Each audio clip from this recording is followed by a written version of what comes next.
David Sanger is chief Washington correspondent for the New York Times and joins us now. Well, first of all, she is taking a harder line on the Haqqani network, not quite as hard as Mike Mullen took when he said that the Pakistani government bore responsibility for what the Haqqanis are doing. But that's clearly what she is signaling in trying to develop a better relationship, because right now the relationship with Pakistan is a total mess.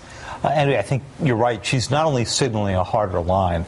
I think what you're seeing unfold here is a reorientation of the American relationship with Pakistan. You know, when you and I covered President Bush, he would talk about them as a major non-NATO ally. You haven't heard that phrase in a long time, and my guess is you won't.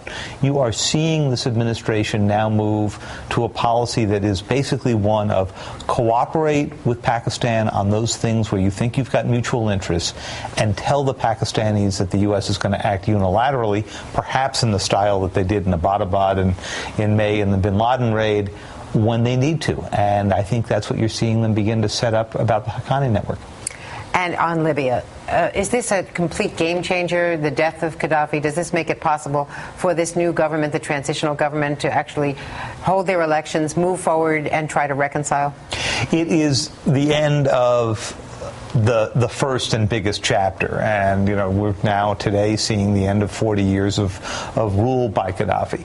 But as we've learned in Egypt, it's one thing to have the unifying effect of getting rid of a leader, and it's another thing to then try to figure out what's going to go replace them. And you know, Libya is not a natural country. It's a tribal place. There are a lot of different centrifugal forces, and what I think you saw in Secretary Clinton's visit was an effort to try to go bring those together. But we've learned we don't have a lot of control over that.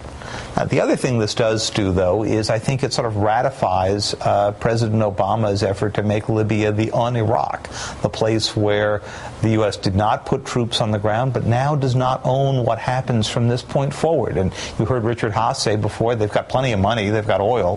The question is, do they have plenty of organizational skill? And that's very difficult to do after you had a leader who for 40 years has gone about dismantling every institution that had any threat of cropping up. And ruled by terror domestically as well as being the terrorist externally. And ended by terror as well. Thank you very much. Thank you.